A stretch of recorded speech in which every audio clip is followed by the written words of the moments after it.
Hey guys, Trip here, and I love World of Darkness. Home to classic IPs like Mage the Ascension, Werewolf the Apocalypse, and Vampire the Masquerade, World of Darkness is the premier modern fantasy universe.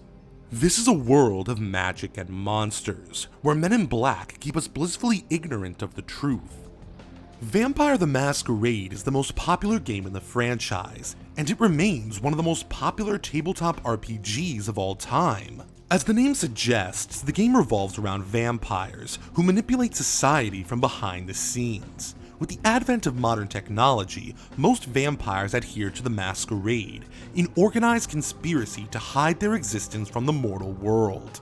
Until 2004, even the US government didn't know vampires existed, until the NSA found evidence of them communicating online. Since then, vampires have grown ever more paranoid, turning on each other as a secret, government-funded inquisition picks them apart. So with Bloodlines 2 releasing sometime this year, I figured now would be a good time to explore the vampire clans that will appear in the game. Consider this video a brief crash course on vampires in the World of Darkness. I'll do my best to explain basic concepts within the series, but if you want a more thorough look on the franchise as a whole, let me know in the comments. So which clans should you join in Bloodlines 2? What makes them unique? How will they affect the gameplay? Well, let's take a look. So let's start with a special case, the Thin Bloods. Less a clan and more a curse, Thin Bloods form the lowest rung of vampire society. For whatever reason, they lack the strength and powers of their full-blooded sires. Thin Bloods have trouble creating more vampires, and those they do create are Thin Bloods as well. With each generation of vampires, the number of Thin Bloods increase. But let's back up a minute. A vampire's generation refers to their distance from Cain, the original vampire. So basically, if Cain sired a vampire and that vampire sires another, then that vampire is a third generation vampire. This process has gone on since the earliest days of civilization, creating this wonderful pyramid scheme that defines vampiric society. In general, the further you get from Cain, the weaker your blood is. By the time you get to Generation 15, the vampiric blood is so weak that you're hardly a vampire at all. This probably goes without saying, but vampires are terrified of Thin Bloods. Many see them as the end of vampirism, a sign of the apocalypse. Vampires live in fear of siring a Thin Blood, bringing their race one step closer to extinction. As you can imagine, Thin Bloods are rejected by vampire society. Many are outright abandoned by their sires. Hell, some don't even know they're vampires at all. They're often ignorant of vampiric laws and the importance of the Masquerade. In their confusion, Thin Bloods may attack people on the street, desperately rob blood banks, or otherwise expose the existence of vampires to the world. Of course, this just makes the other clans hate them more. But the life of a Thin Blood isn't all bad. They're less susceptible to sunlight than other vampires, and many develop unique powers without training or effort. They can stay awake during the daytime and more easily blend in with humans. Some can even eat normal food. Because of this, some see Thin Bloods as the next stage of vampiric evolution, a new breed that's better equipped to survive in the modern world. Nevertheless, Thin Bloods are among the weakest of their kind. Because of this, I'm curious to see how Thin Bloods work in Bloodlines 2. According to PC Gamer, the player starts out as a Thin Blood and somehow gains the powers of a clan of their choosing. How this happens is anyone's guess, but I have my suspicions. But before we get to that, let's talk about the Toreador. The Toreador are your classic, sexy vampires. You know, they're artists, socialites, and extroverts, obsessed with beauty and perfection. So much so that it tends to drive them a little crazy. Compared to the other clans, they spend the most time around mortals. They hide in plain sight, rubbing shoulders with celebrities, producers, and pop stars. While most vampires struggle to understand an ever-changing world, the Toreador quickly adapt to new trends and social norms. They specialize in persuasion, seduction, and mind control, favoring honeyed words over brute strength. But don't mistake them for weak-willed pushovers. The sheer charisma of a Toreador can be overwhelming. Their presence is enrapturing, and they can control your mind with a mere glance. Speaking of weird powers, let's talk about Clan Tremere, my personal favorite. Tremere is an odd clan, if you can call them a clan at all. One of the youngest bloodlines, they began as a house of powerful mages led by the eponymous Tremere. Seeking immortality, they developed a ritual that would give them all the benefits of vampirism without any of the drawbacks. As you can probably guess, things didn't go as planned. Tremere and his followers became full-on vampires, achieving immortality at the cost of their own souls. But there was a bigger problem. You see, vampires can't use magic. Not the real stuff, anyway. In short, their plan blew up in their faces. Weakened and persecuted by their former allies, they sought to master their affliction. In order to compete with the other clans, Tremere drained the blood of an ancient vampire, consuming his soul in the process. This is called diablerie, and in vampire society, it's pretty much the worst thing you can do. Imagine a cannibal that also eats souls. To a vampire, this is about 10 times worse than that. The rest of Tremere's house followed suit, driving a clan to near extinction in order to increase their power. Today, House Tremere has become Clan Tremere, an entire bloodline of vampiric mages. Through centuries of study, they've developed their own form of magic that may one day rival that of their living counterparts. These skills have made them useful to the other clans, and over time the Tremere have settled comfortably into vampiric society. Still, Clan Tremere is controversial to say the least. To many, they're not even real vampires. Many see them as abominations and usurpers, an unholy union of mage and Cainite. Regardless, their magic has proven indispensable to the Camarilla, and they're arguably the most powerful clan in the world. Next up we have the Bruja, another personal favorite of mine.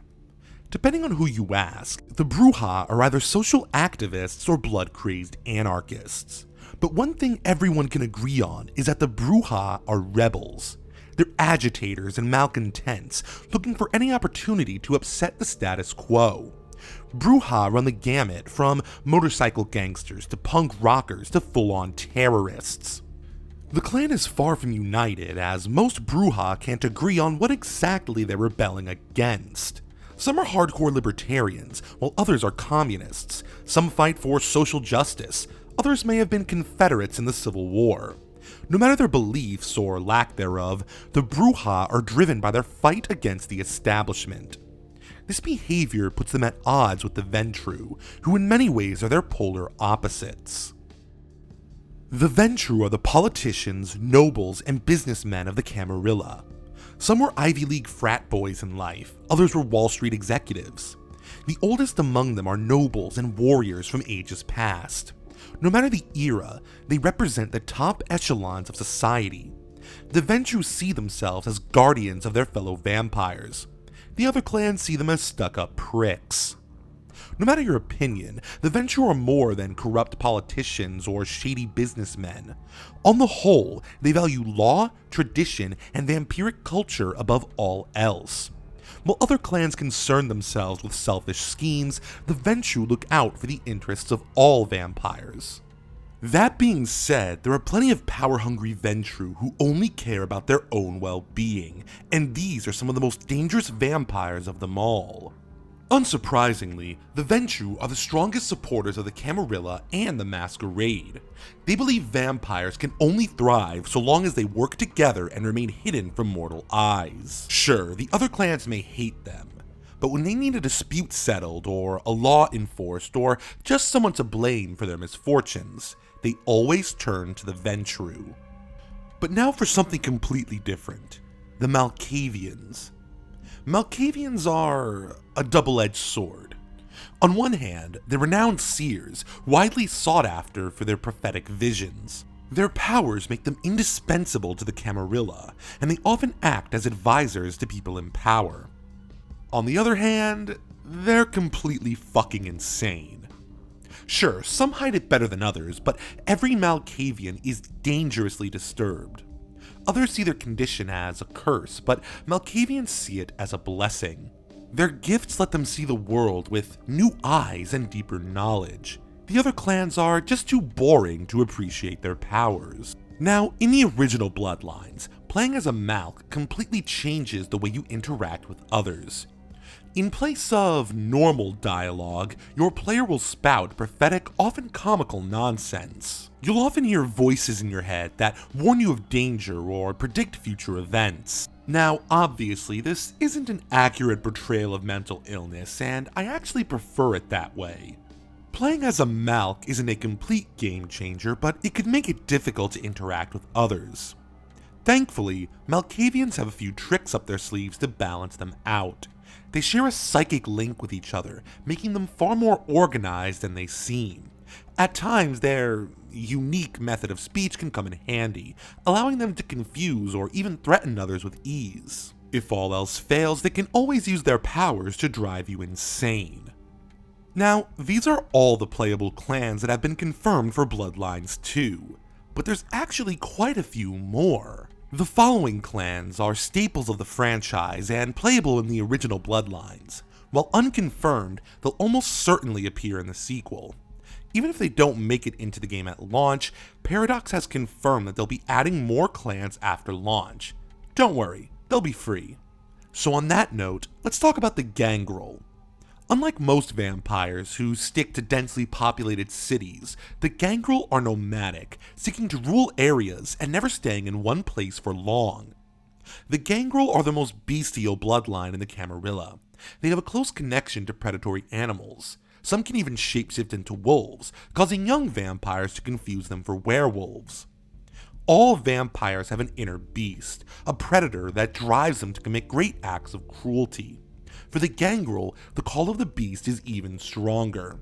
They're constantly at war with the beast within, battling their baser instincts. The Gangrel may be a bit feral, but they're no less intelligent than the other clans. Some even become renowned scholars, studying vampiric culture as they travel the world. But while the Gangrel are monstrous on the inside, Nosferatu are monstrous on the outside. Their cursed blood transforms them into hideous creatures that make Count Orlok look like Edward Cullen. Because of this, the Nosferatu have learned to act behind the scenes. They skulk in the sewers, spying on the surface world, gathering intelligence for the other clans. They're also skilled hackers, hiding their grotesque forms behind the computer screen. No one likes the Nosferatu, but their skills are essential to the Camarilla. Like Malkavians, playing as a Nosferatu drastically changed the gameplay. Because these guys are so monstrous, their mere presence breaks the Masquerade. In other words, if you play as a Nosferatu, you're essentially playing a stealth game, avoiding human contact as you prowl through back alleys and dank warehouses. Now, these are all the playable clans from the original game, but there's actually even more I could cover. But that'll have to wait for another day. If you guys want to know more, just let me know.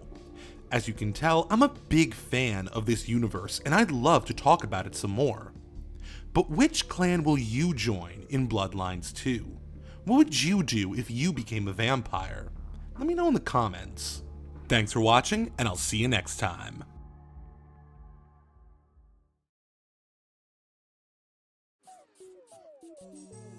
Hey guys, Trip here. If you liked that video, why not watch some more?